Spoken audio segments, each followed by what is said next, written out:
इस वीडियो में हम लोग अध्याय 2 एक चर का द्विघात समीकरण पढ़ेंगे। जैसे इसको हम वर्ग समीकरण भी कहते हैं। परिभाषा देख लेते हैं। पहले इसका परिभाषा है वह समीकरण जिसमें केवल एक चर हो एवं उस चर की घात 2 हो।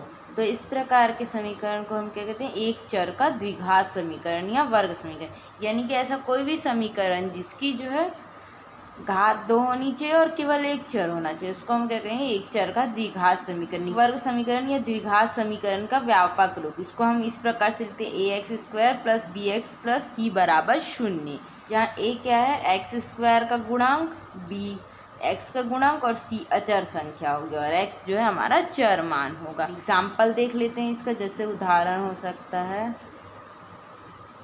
मान लो 2x square plus 2x plus 2 बराबर 0। यहाँ पर देख सकते हैं हम लोग क्या है, एक चर x है और उस चर की घात क्या है, अधिकतम घात 2 है। तो ये जो है वर्ग समीकरण इस प्रकार से होता है। तो जैसे आगे अगर हम लोग देखें प्रश्नावली 1 के सवाल, जो कि हमें ये छांटना है प्रश्नावली 1 में जो हमारे पास कई सारे एग्जाम्पल दे रखे हैं, तो उसको छांट करके बताना है कि वो वर्ग समीकरण है या नहीं है। तो वर्ग समीकरण का भी हम लोग परिभाषा देखिए क्या था उसमें। वर्ग समीकरण की परिभाषा ये कह रही थी कि जो घात होना चाहिए वो क्या होना चाहिए, 2 होना चाहिए और चर कितने होने चाहिए, 1 होने चाहिए, तब उसको एक चर का द्विघात समीकरण या वर्ग समीकरण कहेंगे। प्रश्नावली 1 में देखते हैं, निम्नलिखित में से वर्ग समीकरण चुनिए। अब वर्ग समीकरण की कंडीशन क्या है, इतनी सी, और फॉर्मेट क्या होना चाहिए, यानी व्यापक रूप a x square plus b x plus c बराबर 0। तो ये 3 कंडीशन जहाँ सेटिस्फाई होगा तो वो समीकरण हमारा वर्ग समीकरण होगा, अदरवाइज वो नहीं होगा। तो देख लेते हैं पहला एग्जाम्पल। पहला क्वेश्चन दे रखा है x square plus 3x minus 2 बराबर 0। तो देखते हैं इसको हम लोग इस तरीके से देख सकते हैं, इसकी घात 2 है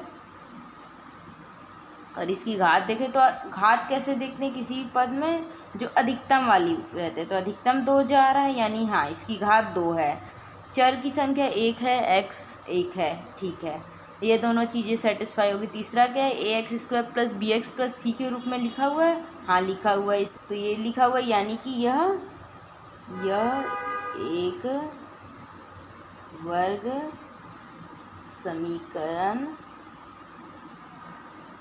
है, हो गया, क्योंकि तीनों कंडीशन जो है फुलफिल कर रहा है, सेटिस्फाई हो रहे हैं तीनों का। अब दूसरा सवाल देखिए, तो इस टाइप का तो ये थोड़ा सा अलग है, इसको थोड़ा हल करना पड़ेगा हमें। तो जैसे एक्स स्क्वायर प्लस 1/x बराबर 1 है, तो इसको यहाँ पर देख लेते हैं। यहाँ हमें दे रखा है एक्स स्क्वायर प्लस 1/x बराबर 1, ये वर्ग समीकरण है या नहीं ये बताना है। तो अगर इस सवाल को देखें तो इसके बटे में क्या कुछ नहीं है, तो इसको 1 मान लेते हैं इसके बटे में। तो दोनों क्या है, भिन्न में आ गया, एक्स का वर्ग बाय 1 प्लस 1/x बराबर 1। ये वर्ग समीकरण है या नहीं चेक करना है, तो पहले इसको हल कर लेते हैं, यानी इसके हर को बराबर वो कर लेते हैं पूर्ण संख्या में, क्योंकि ये देखना है ना हमको इस फॉर्मेट में आ रहा है या नहीं आ रहा है। तो अगर इसको देखें तो 1 और x है, तो यहाँ पर जब हम लोग भिन्न को हल करते हैं क्या करते हैं, जो दोनों के हर को आपस में गुणा कर देते हैं, x इंटू 1 x आ जाएगा, और क्या हो जाएगा, ये पहले वाले का अंश और दूसरे वाले का हर, पहले वाले का अंश गुणा दूसरे वाले का हर प्लस दूसरे वाले का अंश गुणा पहले का हर बराबर 1। अब इसको आगे और हल करते हैं, तो एक्स स्क्वायर इंटू एक्स बराबर एक्स क्यूब धन 1 बट्टे में एक्स बराबर 1। अब इसको आगे और हल करते हैं, तो ये क्या हो जाएगा, तिर्यक गुणा हो जाएगा, 1/1 तिर्यक गुणा कर देते हैं, तिर्यक गुणा करेंगे तो एक्स क्यूब धन 1 बराबर एक्स। अब इसको पक्षांतर अगर एक्स को इस पार ले आए तो एक्स क्यूब ऋण एक्स धन 1 बराबर 0।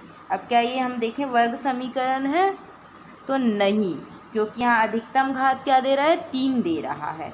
फॉर्मेट में भी खरा नहीं उतर रहा है, क्योंकि x की घात क्या है, यहाँ 2 होनी चाहिए, जबकि यहाँ x की घात क्या है, 3 है, यानी कि यह क्या है, वर्ग समीकरण नहीं है। यहाँ लिख देते हैं यह एक वर्ग समीकरण नहीं है। यानी कहने का क्या मतलब, अगर एक सीधे लाइन में दे रखा है तब तो ठीक है, नहीं अगर ऐसे दे रखा है भिन्न के रूप में, पहले उसको हल करेंगे फिर उसके बाद उसका आंसर निकालेंगे। अब जैसे थर्ड क्वेश्चन देखते हैं, इसी में थर्ड क्वेश्चन दे रखा है 9x² माइनस 100x माइनस 20 बराबर 0। अब इसमें कोई बटे भिन्न कुछ भी नहीं है, और इसमें घात चेक कर लेते हैं। घात 2 है अधिकतम, ठीक है।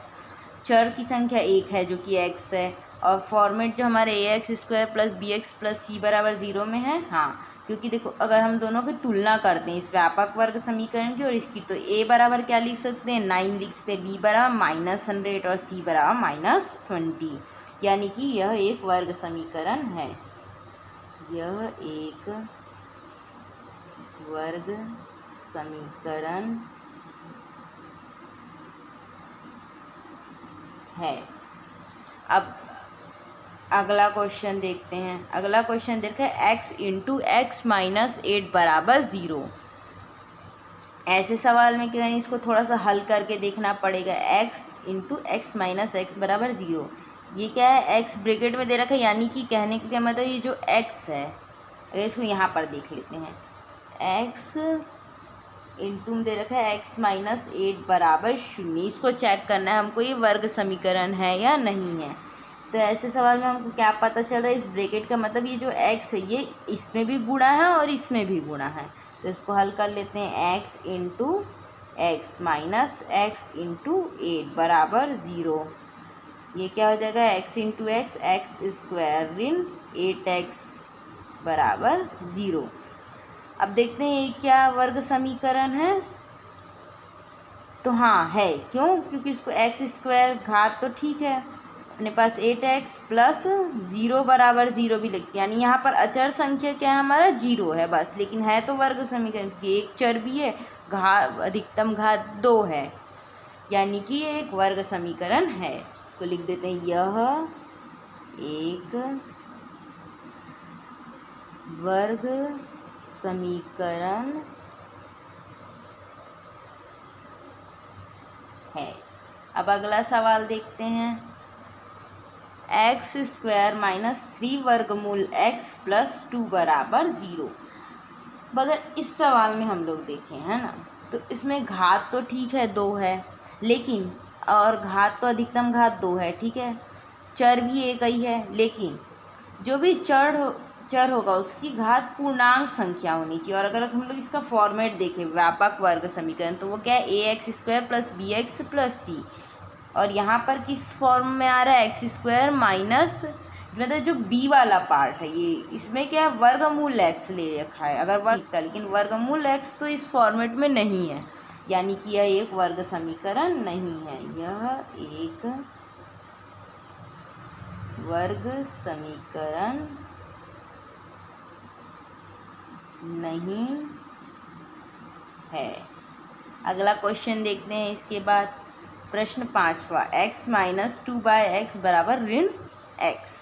इसको भी जो है हमको थोड़ा हल करके देखना पड़ेगा। तो सवाल को यहाँ पर लिख लेते हैं, x माइनस 2/x बराबर 0, बराबर x ऋण 2/x बराबर ऋण x। इसको चेक करना है ये एक वर्ग समीकरण है या नहीं है। तो इसमें देख लेते हैं, इसके बटे में कुछ नहीं, यानी 1 मान लेंगे इसके बटे में। अब x/1 ऋण 2/x बराबर, ये ऋण x इस पक्षांतर कर देंगे तो धन में x आए बराबर 0, इसके बटे में भी 1 हो जाएगा। अब क्या करते हैं हम लोग, इसका एलसीएम ले लेते हैं। एक मिनट, ये क्या है, अब हमारे पास प्रश्न 5वां है। अब इसमें भी क्या है, भिन्न में दिया है, तो इसको डायरेक्ट हम लोग चेक नहीं कर सकते, इसको भिन्न वालों को हल करना पड़ेगा। तो ये हमारे पास है x माइनस 2/x बराबर ऋण x, ये वर्ग समीकरण है या नहीं चेक करना है। तो इसके बटे में 1 ले लेते हैं। अब जब इसको हल करेंगे हम लोग, तो कैसे हल करते हैं, भिन्न वाले को दोनों के हरों को गुणा कर देते हैं, तो 1 इंटू x आ जाएगा। अब क्या करेंगे, पहले वाले का अंश गुणा दूसरे वाले का हर, फिर बीच में जो चिन्ह है वो लगा देंगे, फिर क्या करेंगे, पहले का हर इंटू दूसरे का अंश बराबर ऋण x। ऐसे ही चल रहा है, अब इसको चलने देते हैं। x इंटू एक्स हो जाएगा x का वर्ग ऋण 2/x बराबर ऋण x। अब क्या होगा, इसमें तिर्यक गुणा कर देते हैं, तिर्यक गुणा करने पर जब तिर्यक गुणा करेंगे तो हमें क्या मिलेगा, एक्स स्क्वायर ऋण 2 बराबर ऋण एक्स इंटू एक्स, ये इंटू 1 है इसमें, तो ये हो जाएगा हमारा एक्स स्क्वायर ऋण 2 बराबर ऋण एक्स स्क्वायर। अब इसको अगर इधर पक्षांतर कर दिया जाए तो x square plus x square ऋण 2 बराबर 0, क्योंकि वहाँ ऋण में था, इधर साइड आएगा तो धन में हो जाएगा। ये हो गया हमारे पास x square plus x square 2x square ऋण 2 बराबर 0। अब अगर इस सवाल को फिर से देखें हम लोग तो इसको क्या लिख सकते हैं, 2x square minus plus 0x ऋण 2 बराबर 0, यानी यहाँ पर जो b वाला पार्ट है वो क्या है, 0 है, हाथ 2 है और चर 1 है, यानी कि यह एक वर्ग समीकरण है। यह एक, बस जो है हमारे पास ये नहीं होना चाहिए कि x की घात 1/2 1/3 1/4 ऐसा नहीं होना चाहिए। चार चीज़ें चेक करनी हमको, पहला क्या, घात 2 होनी चाहिए, चर 1 होना चाहिए और चर की घात पूर्णांक होनी चाहिए। अधिकतम घात तो 2 होनी ही चाहिए, उसके अलावा जो और भी पद होंगे उन पे घात जो है पूर्णांक होनी चाहिए। और ax square plus bx plus c के रूप में लिख पा रहे हैं उस वर्ग समीकरण है। अगला है हमारे पास ये वाला, वर्गमूल 5x स्क्वायर ऋण 3x प्लस 1/2 बराबर 0। अब इसमें हम देख सकते हैं 1/2, यानी इसको हल करना पड़ेगा क्योंकि भिन्न में दे रखा है, तो इस सवाल को कहीं पे उतार लेते हैं। ये दे रखा है वर्गमूल 5x वर्ग ऋण 3x धन 1/2 बराबर 0। अब इस सवाल में अगर हम लोग देखें तो इसको पहले हल कर लेते हैं, तो इसको ऐसे ही, अब इसको कहेंगे वर्गमूल 2 को इधर लघुत्तम लेंगे, एलसीएम जो बोलते हैं वो ले लेते हैं। एलसीएम लेंगे तो फिर क्या होगा, इसमें गुणा हो जाएगा, यानी कि 2 वर्गमूल 5x का वर्ग ऋण 3 दूनी 6x प्लस 1 बराबर 0। जो अंश थे उन पे हर का गुणा करते गए और हर को जो गुणा कर देते हैं वही वाला फॉर्मेट किए हैं। अब इसको अगर हल करें तो हमारे पास क्या आ जाएगा, 2 वर्गमूल 5x का वर्ग ऋण 6x धन 1 बराबर 0। एक गुणा हो गया तिर्यक गुणा से, तो क्या ये एक वर्ग समीकरण है? हाँ है, क्योंकि इसमें तीनों कंडीशन जो है सेटिस्फाई हो रही है। एक कि पहला जो है घात 2 होना चाहिए, दूसरा क्या होना चाहिए, अधिकतम घात 2 होनी चाहिए, जो और बाकी के घात है वो पूर्ण संख्या होनी चाहिए, यानी पूर्ण संख्या है। ठीक है, अब क्या है, और अगला जो कंडीशन है ax square plus bx plus c के रूप में लिख सकते हैं, बराबर 0 के रूप में लिख सकते हैं, हाँ लिख सकते हैं। और क्या देखना है हमको, एक चर है, हाँ एक चर x है, यानी कि यह एक वर्ग समीकरण है। लिख देते हैं यहाँ पर, यह एक वर्ग समीकरण है। कहने का क्या मतलब है, हम लोग देख के ही बस नहीं बता सकते कि दिया गया समीकरण वर्ग समीकरण है या नहीं, पहले उसको हल करना पड़ेगा और कंडीशंस को लगा के देखना पड़ेगा कि तीनों कंडीशन को सेटिस्फाई कर रहा है या नहीं। वो कर रहा है तब तो है। अब अगला क्वेश्चन देखते हैं, x धन y बराबर 10। यहाँ पर तो देखो, यहाँ पर जो है चर 2 हो गए, जबकि चर क्या होनी चाहिए, 1 होनी चाहिए, यानी कि यह वर्ग समीकरण नहीं है, यह वर्ग समीकरण नहीं है।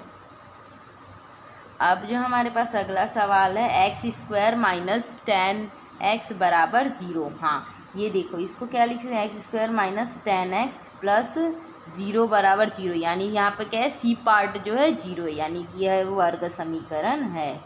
यह एक वर्ग समीकरण है। x प्लस 5 बराबर 7। अगर इसको देखें तो ये एक रेखिक समीकरण, क्योंकि इसको डायरेक्टली जो है हम लोग हल कर सकते हैं।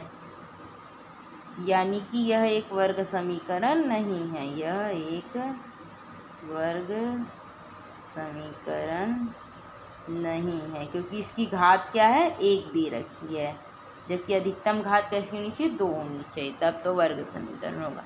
तो ये जो था, ये कुछ सवाल थे जिसमें हम लोग क्या कर रहे थे, जो हमारा जो बेसिक सूत्र है, सूत्र बोलते हैं, सूत्र है और परिभाषा है वर्ग समीकरण, उसको लगा करके कुछ एग्जाम्पल से छांट करके बताए कि ये दिया गया एग्जाम्पल जो है वर्ग समीकरण है या नहीं है।